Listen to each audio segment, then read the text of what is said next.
존경하는 국민 여러분, 더불어민주당 대표 이재명입니다. 그리고 우리 최은일 영등포 갑 더불어민주당 예비후보 함께하고 계십니다. 오늘은 제가 중요한 말씀을 하나 드리려고 합니다.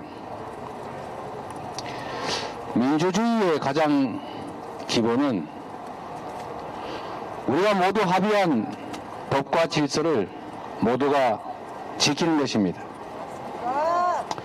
누군가가 그 약속된 질서를 어겨서 부당한 이익을 얻는다면 그것은 민주국가가 아닙니다. 그래서 평등의 가치는 특히 법 앞에서 중요성을 갖습니다. 선거도 국민의 주권을 행사하는 그야말로 대한민국 민주공화정의 근간을 이루는 중요한 제도입니다. 근본적으로 공정해야 하고 이 공정성을 국가 권력을 통해서 확보해줘야 합니다. 그래서 대통령을 포함한 공무원들은 정치적 중립을 지켜야 하고 선거에서 부당한 영향을 주어서는 안 됩니다. 그런데 지금 이번 총선에서는 대통령부터 집권 여당 그리고 중립을 지켜야 될 언론들까지 일부 협잡을 해서 가짜뉴스를 유포하는가 하면 국가 권력을 이용해서 불법 선거운동을 자행하고 있습니다. 이렇게 해가지고 공정한 선거가 되겠습니까? 3.15 부정선거와 다를 게 뭡니까? 이런 식으로 국민의 주권 의지를 왜곡해서 권력을 연장하고 권력을 확대한들 그 소수는 이기겠지만 이 나라 대한민국 헌정 질서에 얼마나 큰 해악을 끼치는 것이겠습니까? 맞습니다. 대통령이 선거에 영향을 미치지 않도록 평소에 하던 일도 자중해야 하거늘 평소에 하지 않듯 온갖 간담회 명목으로 여기저기 다니면서 사실상 공약이나 다름없는 정책 발표를 하고 있습니다. 그 내용도 보면 무려 8,900조 원에 이르는 허무맹랑한 예산이 투입되는 약속들입니다. 과연 이 선거가 끝난 후에 그 약속을 지키겠습니까? 아닙니다. 저는 그리고 우리 민주당은 이것이 정치 중립 의무를 위반하고 선거에 부당한 영향을 끼쳐서는 안 된다는 공직선거법을 위반하는 관권 선거 행위라고 확신합니다. 맞습니다. 그리고 정부는 그리고 국정을 책임지고 있는 여당은 선거제도의 공정한 운영을 위해서 스스로 나서서 가짜뉴스 국민을 현혹하는 민심을 왜곡하는 허위 정보 유출에 대해서 유통에 대해서 자제하고 제지해야 할 것임에도 불구하고 아예 대놓고 가짜뉴스를 마구 퍼뜨리고 있습니다. 여당 비대위원장부터 당직자 그리고 부안 해동하는 일부 악의적 언론들이 협잡을 해서 대놓고 가짜뉴스를 뿌리지 않습니까? 맞습니다. 지금 전남, 순천, 광양, 구례 일대 순천 을 지역의 공천을 권형엽 전 당직자를 단수 추천했다고 그 사람이 제 아내의 비서라는 등 사청을 했다는 등 이런 가짜뉴스를 보도하는가 하면 그걸 집권 여당이 증폭시키면서 민주당의 공천 시스템을 폄하하고 정당한 공천 행위를 사천으로 조작 왜곡하고 있습니다. 나라를 국정을 책임지고 있는 집권 여당 이래서야 되겠습니까? 그리고 정론 직빙하지는 못할 망정 이렇게 가짜 왜곡 조작 뉴스 뿌리면서 선거에 개입하는 정도를 넘어서서 아예 집권 여당의 기관지 노릇해서야 되겠습니까? 참으로 기가 막힐 일입니다. 그 단수 초청받은 권향엽 후보는 민주당에 근 30년 근무한 당직자입니다. 그리고 문재인 정부의 대통령실에 근무했던 비서관이기도 합니다. 그런데 어떻게 대선에 후보로 선정된 저 이재명의 아내와 아무런 사적 인연도 없는데 비서라고 아예 따옴표까지 쳐가지고 보도하고 이걸 근거로 사천이라고 공격할 수가 있습니까? 제 아내는 그 사람과 아무런 개인적 인연이 없습니다. 대통령 민주당 후보의 아내였을 뿐이고 권향엽 후보는 민주당의 당직자 출신으로서 대통령 후보 배우자실 여러 명의 부실장 중에 한 명이었을 뿐입니다. 그게 어떻게 개인의 비서로 전락할 수가 있습니까? 그걸 근거로 어떻게 사천을 했다고 주장할 수가 있습니까? 앞으로 지금까지는 인내해 왔지만 이 사안을 포함해서 앞으로는 가짜 뉴스를 퍼뜨리거나 또는 가짜 뉴스에 의존해서 선거 질서를 어지럽히는 여당 그리고 정부 그리고 대통령까지도 모두 법적 조치를 해서 언젠가는 반드시 책임을 지게 하겠습니다. 우리 국민 여러분께서도 이 사실에 대해서 함께 분노해 주십시오.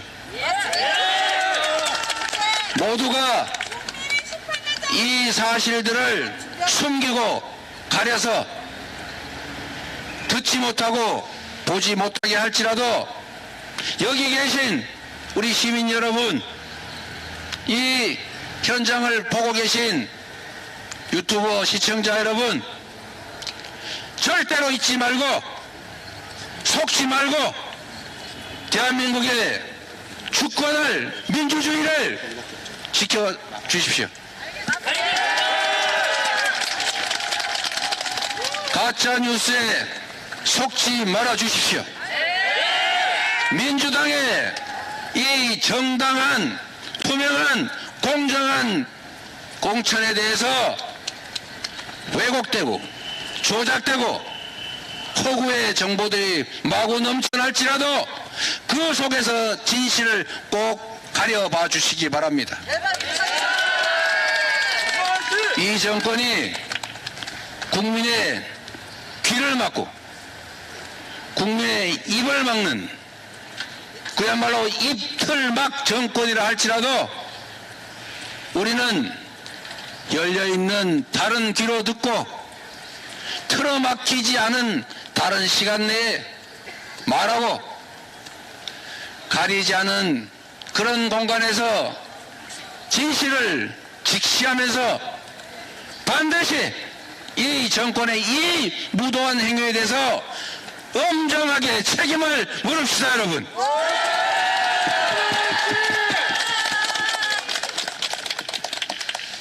저희가 참고 또 참았습니다. 맞습니다. 온갖 가짜 뉴스로 도배를 하고 침소 봉대하고 조작 왜곡해도 우리 국민들께서 다 가려주실 것이라고 믿어왔습니다. 지금도 그렇게 믿습니다. 다만 시간이 없습니다. 진실은 늦게 드러나기도 합니다. 그러나 심판의 시간은 얼마 남지 않았습니다. 맞습니다. 그래서 여러분께 설명드리고 호소드리는 것입니다. 여러분 한번 지켜보십시오. 여러분은 새로운 인물들이 새로운 시대에 새로운 역할을 하기를 바라지 않습니까? 그래서 혁신 공천을 원하지 않습니까? 많은 기회를 누린 소위 다선 중진들께서 이 선으로 후퇴해 주시고 그 자리를 젊고 유능한 사람이 차지해 주길 바라지 않습니까? 그래서 민주당은 이 기득권끼리 연합을 해서 저항하는 것이 분명하기 때문에 또 그것이 인간사의 섭리이고 자연적인 이치이기 때문에 이 문제를 해결하기 위해서 시스템 공천을 도입했던 것입니다. 이미 그 이전 선거에서도 적용되었던 공천 룰입니다. 누가 마음대로 함부로 장난칠 수 없게 되어 있습니다. 자세히 한번 생각하시고 되돌아봐 주십시오. 민주당의 공천 룰은 이미 1년 전에 만들어져 있었습니다. 맞습니다. 국민의힘 지금 공천 시스템 만들어놨습니다. 그리고 당대표, 비대위원장, 원내대표 100점 만점에 15점씩 자기들 마음대로 줄 수 있게 한 게 이게 무슨 시스템입니까, 여러분? 마음대로 공천하겠다는 것 아닙니까? 그러나 민주당은 이미 1년 전에 아주 세세한 규정을 두고 그에 따라서 객관적인 3자들이 위원회를 만들어서 평가하고 선정하게 되어 있습니다. 또 그렇게 했습니다. 그 결과를 한번 보겠습니다. 선출직에 대한 평가는 이미 만들어진 세세한 평가 기준에 의해서 작년 10월, 11월, 12월에 이미 다 평가돼서 금고에 보관되어 있었습니다. 지금 와서 만든 것이 아닙니다. 맞습니다. 알고 있었습니다. 그리고 이 지역에 무슨 평가가 부당해서 탈당을 해가지고 뭐라고 하세요? 저 상대방 당으로 갔다는 그분, 모진입니다. 그분이 자기 윤리 점수 빵점 맞아서 억울하다 이렇게 말씀하시지 않았습니까? 맞습니다. 억울하겠지요. 그런데 이미 더불어민주당의 평가 시스템에는 공직자 윤리에 1000점 만점에 50점이 부여되어 있습니다. 100점 만점 기준으로 5점이 배정되어 있는데 또 그 평가 기준에 의하면 성비위, 음주운전, 채용비리 같은 이 5대 비리 행위에 대해서는 50점을 감점하게 되어 있습니다. 그런데 우리 그 후보는 여러분이 언론에서 보셨던 것처럼 채용비리가 문제가 됐기 때문에 소명을 요구했고 소명이 되지 않았다고 봤기 때문에 그래서 규정에 따라서 절대평가로 50점을 감점한 것입니다. 그래서 50점이 감점됐기 때문에 공직자 윤리 점수가 0점이 된 것입니다. 누가 일부러 0점 준 것이 아닙니다. 그런데 여당과 언론들 일부 야합해서 이게 마치 주관적인 평가를 하고 특정인을 겨냥해서 마치 부당한 평가를 한 것처럼 만들고 있지 않습니까? 김영주 의원께서 저하고 무슨 억하심정이 있습니까? 평가받은 분들 중에 저하고 아주 개인적으로 가까운 분 많이 있습니다. 그분 저한테 전화해서 내가 당신하고 무슨 척이 졌다고 이렇게 했느냐고 저한테 항의했지만 제가 그렇게 말씀드렸습니다. 형님, 나도 가슴이 찢어집니다. 그래서 결국은 컷오프 되거나 또는 불이익을 입었는데, 제가 만약에 그랬다면, 제가 마음대로 할 수 있었다면 왜 그랬겠습니까? 맞습니다. 그리고 또 다른 분, 이런 분도 계셨습니다.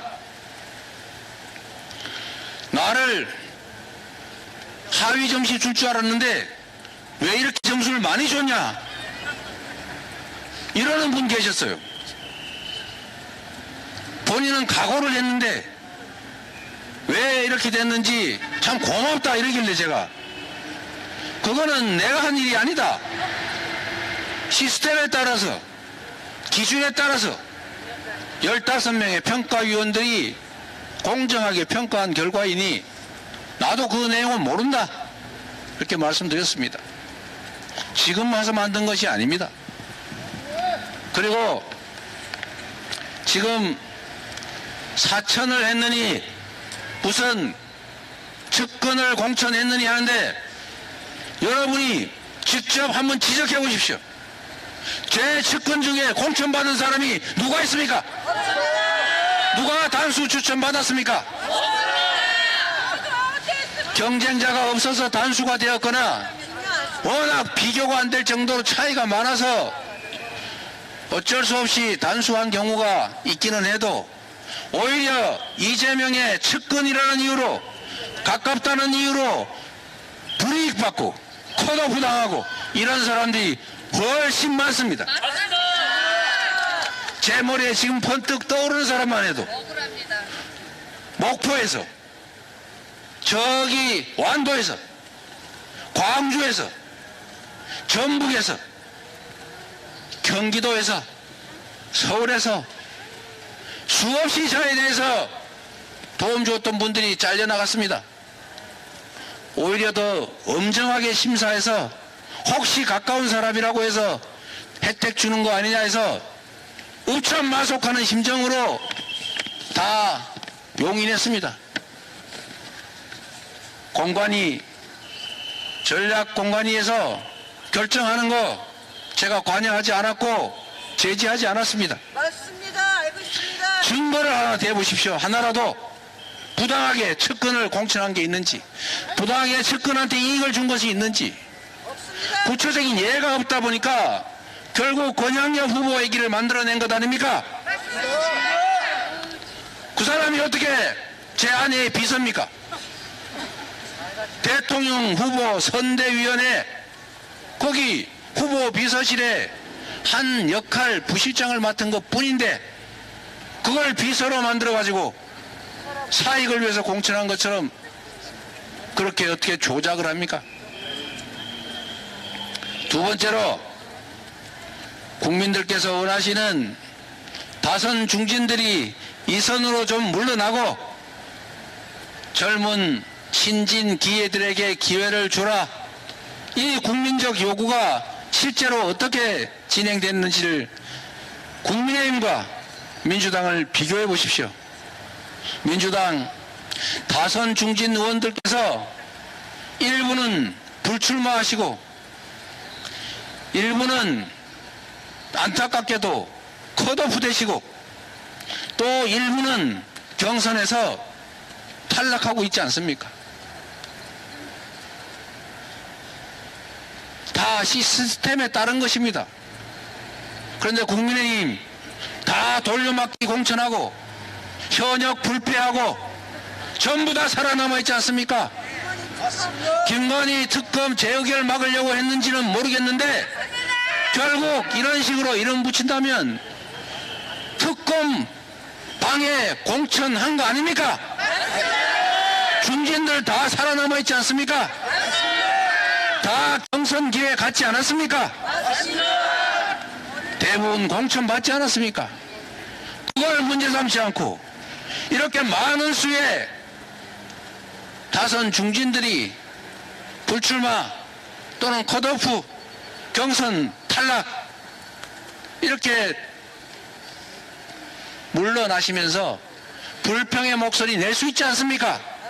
억울하다 말할 수 있지 않습니까? 맞습니다. 오해가 있다고 말할 수 있지 않습니까? 맞습니다. 그걸 가지고 내용이라는 둥, 분열이라는 둥, 무슨 척근을 위해서 불이익을 줬다는 둥 이렇게 얘기할 수가 있습니까? 말이 됩니까, 여러분? 그리고 또 이런 것도 있습니다. 민주당은 지금 여러분이 보시는 것처럼 경선 과정에서 현역들이 안타깝게도 많이 탈락하고 있습니다. 광주에서는 한 분 빼고 지금까지 경선한 분 중에 모든 현역이 탈락했습니다. 이유가 뭐겠습니까? 현역들 쉽게 당선되게 하는 방법이 있습니다. 여러 명 동시에 경선해가지고 1등 하는 방식으로 하면 다 현역이 이길 수 있습니다.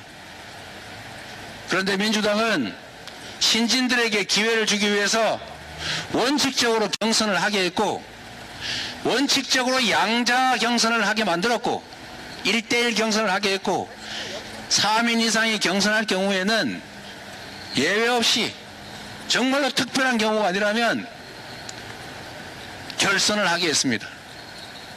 그래서 현역 의원들께서 많이 억울해들 하십니다.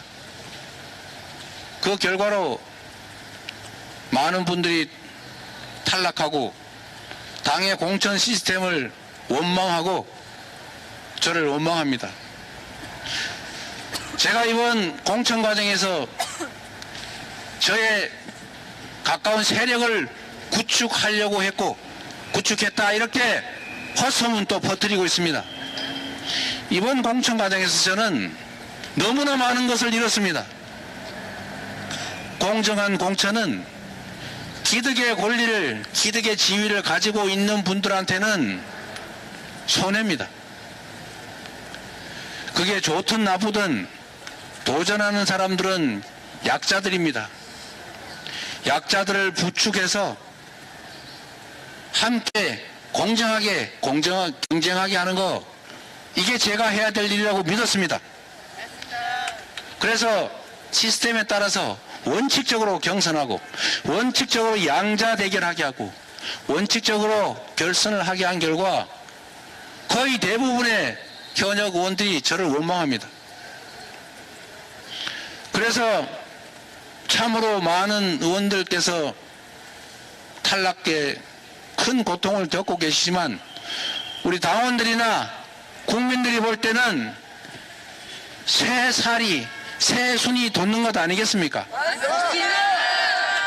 그 과정에서 벌어지는 갈등, 아픔의 신음소리 이런 것들을 가지고 마치 부당하게 탄압을 가해서 그런 것처럼 조작했어야 쓰겠습니까? 그래서는 안 되는 것입니다. 국민 여러분, 여당과 대통령을 포함한 공직자들이 담합을 해서 불법 선거운동을 자행하고 우리 민주당의 이 합법적이고 투명하고 정당하고 공정한 공천에 대해서 폄훼하고 왜곡하고 조작할지라도 속지 마시고 그 실체를 제대로 들여다봐 주시기를 부탁드립니다. 그리고 민주당을 지지하시는 국민 여러분, 민주당에 기대를 가지고 계시는 국민 여러분, 지지자와 당원 동지 여러분, 이 진실을 여러분만이 알 것이 아니라 지금부터 잘못된 언론에 의존하지 말고 우리 이웃들에게, 우리의 친구들에게, 우리의 가족들에게 꼭 전달해 주십시오. 꼭 전달해 주십시오. 허구에 조작된 왜곡에 속지 마시고 진실을 전달해서 이 못된 폭압정권, 윤석열 정권, 그리고 그들의 이 실정을 국민들에게 꼭 알려주십시오. 우리가 언론이다.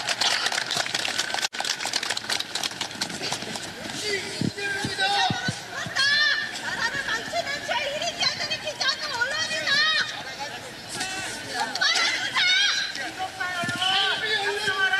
대구에 걸어놓고 산지 2년째다.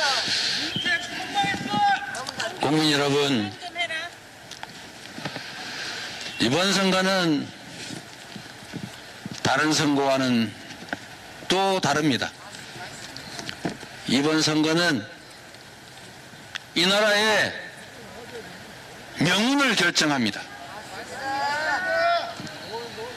단 2년도 안 된 이 짧은 시간에 국회가 입법권으로 저지를 하고 있음에도 그 알량한 행정 권력만 가지고도 이렇게 나라를 망가뜨렸습니다. 먹고 살기 어렵다는 아우성이 도처에서 들려옵니다. 맞습니다. 수십 년 장사해도 이렇게 어려운 적이 처음이라는 말씀들이 여기저기서 나옵니다. 소득은 줄어들고 세금은 늘어나고, 그런데도 정부 지원은 재정이 부족하다고 줄입니다. 재정이 부족하다면서 부자들의 세금은, 초대기업들의 세금은 깎아줍니다. 이게 대체 뭐하는 짓입니까? 같이 살자는 겁니까? 나만 살고 니들은 죽으라는 것입니까? 놈들만 잘 된다는 것입니다. 모두를 위한 공동체를 구성하라고, 더 나은 미래를 만들어 달라고, 나 좀 더 잘 살게 해달라고 권력을 맡겼더니 대부분의 사람들을 도탄에 빠뜨리고 자기를 포함한 아내, 식구, 측근, 자기들 세력만 배부르게 먹겠다고 이렇게 나라를 망치고 있지 않습니까? 맞습니다. 국민 여러분, 견딜만 하십니까? 그래서 설날 때 사과 하나 못 먹었습니다. 그래서 제가 말씀드리는 것입니다. 정치는 국민을 향해야 합니다. 가짜 뉴스로 조작 왜곡하지 말아야 합니다. 맞습니다. 우리 언론인 여러분, 국민들께도 꼭 전해 주십시오. 고맙습니다.